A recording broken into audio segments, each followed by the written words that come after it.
Pennsylvania SPCA humane law enforcement officers investigate over 7,000 reports of animal cruelty each year, most of which lie within Philadelphia's city limits.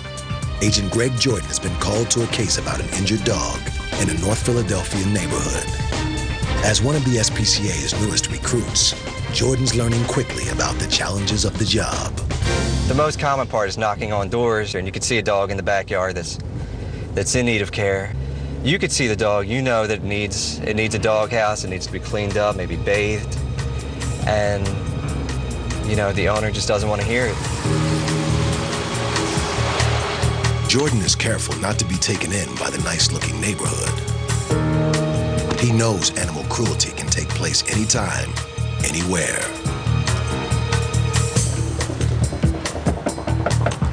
How you doing, man? I'm Greg Jordan with the SPCA. We had a complaint that your dog might have an injury to his leg. Would you mind if I see him? The homeowners are at work, but their daughter agrees to show Jordan the family dog, a Doberman named Nai. The dog's condition is much worse than Jordan had feared.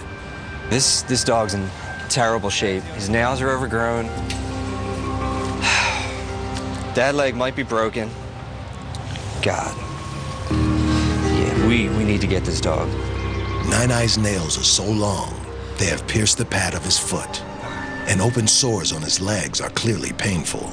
Jordan is horrified, but determined to find out what's been going on. How you doing, ma'am? He questions the neighbor who claims to have been looking after Nai. That dog's not in good shape.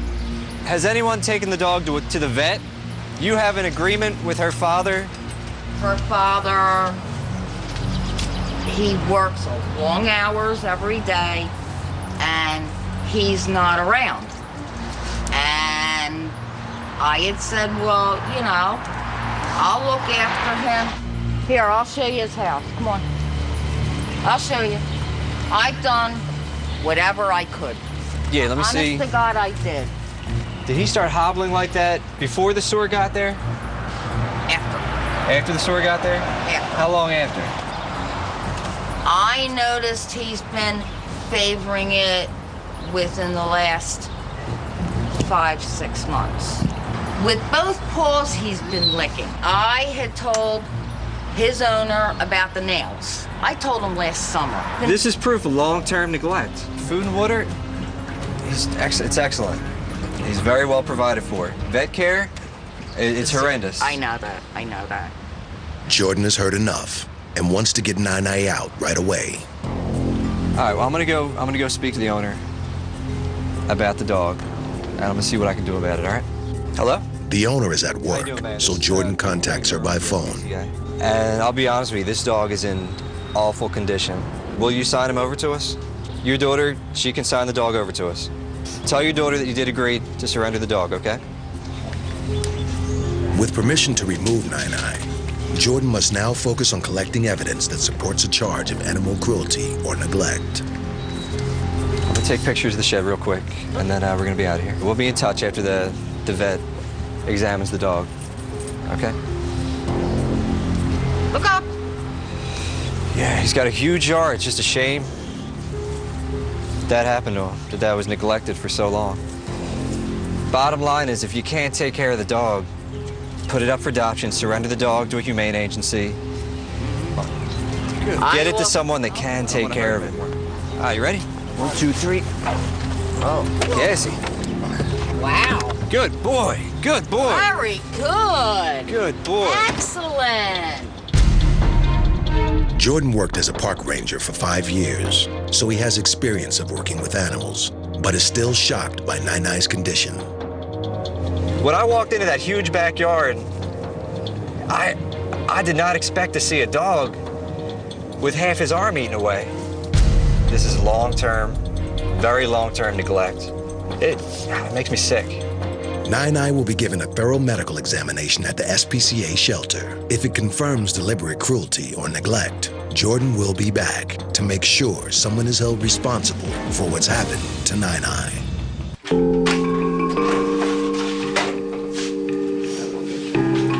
Inside the medical center at the SPCA headquarters, Nine-Eye is being x-rayed by Dr. Shiv Bishnoi. They're concerned that the front leg may be fractured. Nine-Eye is sedated so he doesn't become distressed during the x-ray. Dr. Ravi Murarka examines the results. Well, what's happening over here, I see some bony changes, periosteal bony changes, a little bit proliferation.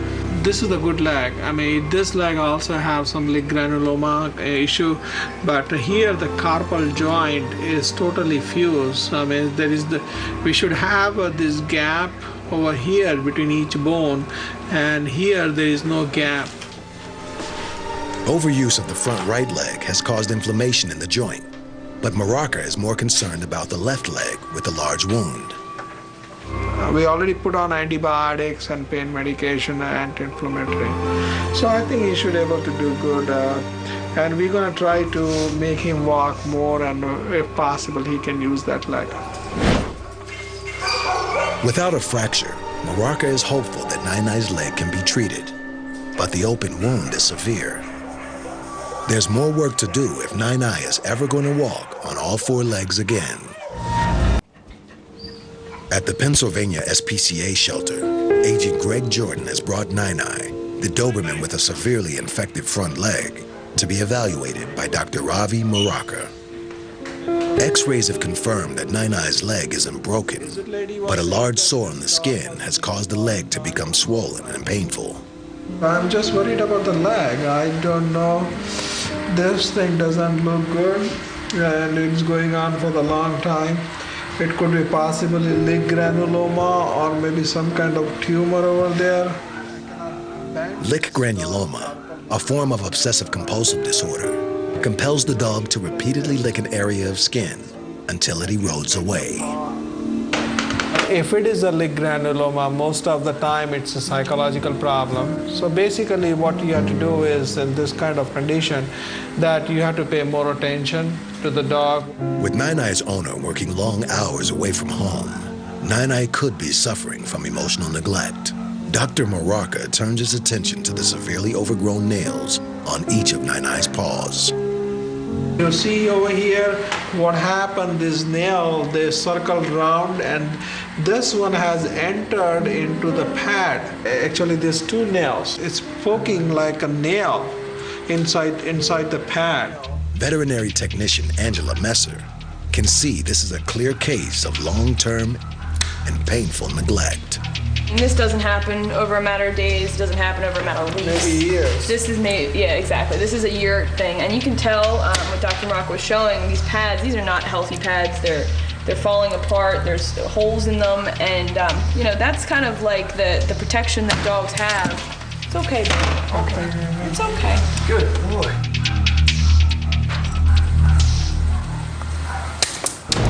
With pets of his own, Jordan hates to see dogs in pain. He's determined to build a strong case against Nine-Eye's owner. These are the nails we just took off the dog, and we're gonna save him. You know, this is great evidence of long-term neglect. Murarka treats the wounds with a topical antibiotic to reduce the infection. He also gives Nine-Eye an Elizabethan collar to break the habit of constantly licking his wounds. A wound this serious will take several weeks to heal. Nine-Eye is placed in the holding area called the greenhouse, where they can monitor his progress closely over the coming days. Across town, Agent Greg Jordan is heading back to the home of Nine-Eye, the Doberman with the injured leg. Until he's sworn in, Jordan is unable to issue Nine-Eye's owner a citation, so Officer Wayne Smith meets him at the scene. Oh, how you doing, man? We're here to talk to you about Nine-Eye, correct? The owner admits Nine-Eye's leg had been injured for several months. Smith cites her for animal cruelty and failure to provide veterinary care. She was defensive at first. We did a lot of explaining, and we educated her. We let her know what she did wrong. And she explained to us this was her first dog. And, you know, obviously she didn't have enough sense to take the dog to the vet. And she was taking advice from neighbors and people that were not veterinarians. The owner now faces possible community service and a maximum fine of $750. It's a good outcome for Jordan's first case. You know, it needs to be done. If there was no consequence for being cruel to animals, you know, there'd be a lot more problems out here.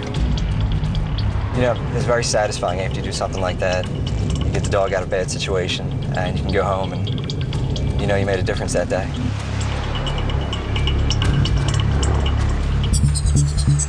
At the shelter, there's a problem with Nai. His leg is healing well, but Nai has started to behave aggressively.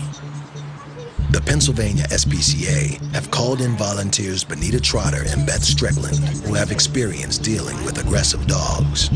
Beth and I feel, since we've been working with him now for about 2.5 weeks, that we think that the e-collar is making him more frightened. We think he might feel threatened. He can't see anybody.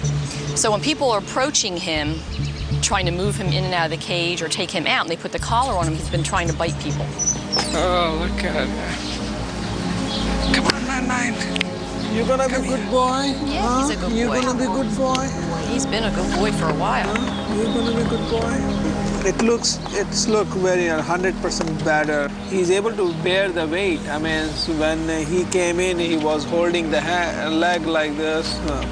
So I'm very much happy with that. Good boy, good boy. Maraka has worked at the SPCA for 18 years, with tireless dedication and affection for each of the animals he treats. You are such a nice guy. You're not sure, huh? You need love, right? They give Nai a new transparent collar. I think this is going to be a lot better for him, because back here, he'll be able to have a sense of someone's hands coming. There, you see, he's already watching. He just faced me. So I think this is going to be a lot better for him. It took months to develop into this psychological condition, and at the same time, it takes a long time to reverse it back. But I'm very confident that he should be fine without any problem. The team have done all they can. Only time will tell if Nai can make a full physical and psychological recovery, and whether his story has a happy ending.